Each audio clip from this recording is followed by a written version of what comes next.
বিসমিল্লাহির রহমানির রহিম। প্রিয় দর্শক, আজ আমরা আলোচনা করব রসুলুল্লাহ সাল্লাওয়াতুল্লাহি আলাইহ ও হজরত খাদিজা সাল্লাওয়াতুল্লাহি আলাইহা এর পবিত্র নিকাহের খুতবা নিয়ে, যা পড়িয়েছিলেন হজরত আবু তালিব আলাইহিসসালাম। মাকতাবে সাকালাইনের আরও একটি নতুন ভিডিওতে আপনাদের স্বাগত।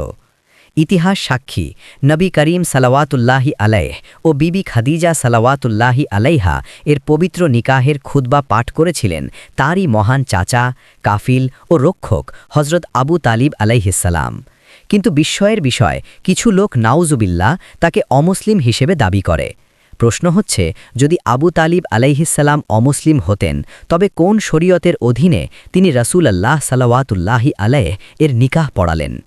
আসলে এই খুতবা আজও ইতিহাসের বইয়ে উজ্জ্বল হয়ে আছে, যা প্রমাণ করে যে আবু তালিব আলাইহিসসালাম তাওহীদ, নবুয়াত ও সত্য ধর্মের পথপ্রদর্শক ছিলেন।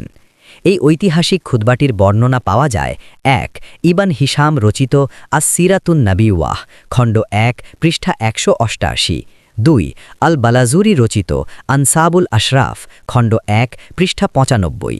আবু তালিব আলাইহিসসালাম পাঠ করেন, আলহামদুলিল্লাহিল্লাযী জাআলানা মিন যুররিয়্যাতি ইব্রাহিমা ওয়া যারানা মিন নাসলি ইসমাঈলা ওয়া জাআলা লানা বাইতান মাহজুজান ওয়া হারামান আমিনান ওয়া জাআলানাল হুক্কামা আলান নাসি সুম্মা ইন্না ইবনা আখি মুহাম্মাদ ইবনা আবদিল্লাহি লা ইউয়াজানু বিরাজুলিন মিন কুরাইশিন ইল্লা রাজাহা বিহি ফাদলান ওয়া লা ইউকাসু বিআহাদিন ইল্লা আলা আলাইহি ওয়া ইন কানা ফিল মালি কিল্লাতুন ফা ইন্নাল মালা রিজকুন হাইলুন ওয়া জিল্লুন জাইলুন ওয়ালাহু ফি খাদিজাতা রাগবাতুন ওয়ালাহা ফিহি রাগবাতুন ওয়ামা আহবাবতু আন উখরিজাল আমরা আন ইয়াদিহা ওয়াকাদ জিতুকা মুস্তাখতিবান মুকরিমান ওয়া মুআজ্জিমান ফাআনকাহতুহু ইয়াহা আলা সাদাকিন 400 দিরহামিন মিন মালি।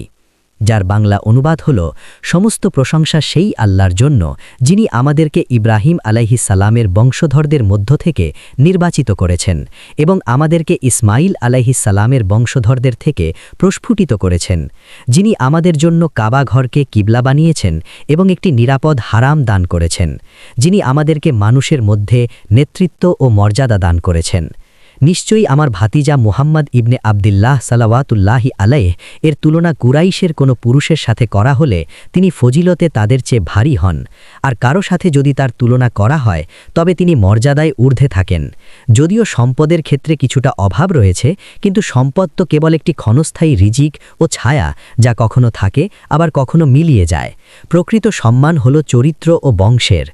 মুহাম্মদ সাল্লাওয়াতুল্লাহি আলাইহ খাদিজার প্রতি অনুরক্ত, আর খাদিজাও তার প্রতি অনুরক্ত।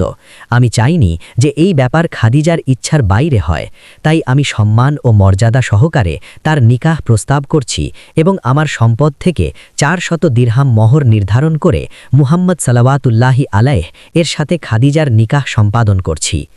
দর্শক, এই খুতবা থেকে স্পষ্ট যে হজরত আবু তালিব আলাইহিসসালাম একজন মুমিন, মুত্তাকি ও তাওহীদের পথে অটল ব্যক্তি ছিলেন। তার ফাসিহ ও বালিগ ভাষণ শুধু আরবদের নয়, আজও সমগ্র ইসলামী ইতিহাসে আলো ছড়িয়ে যাচ্ছে।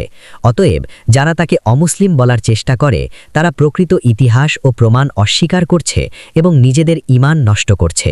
আজ এ পর্যন্তই, দেখা হবে নতুন এক জার্নিতে। আল্লাহ হাফেজ, সবাই ভালো থাকবেন।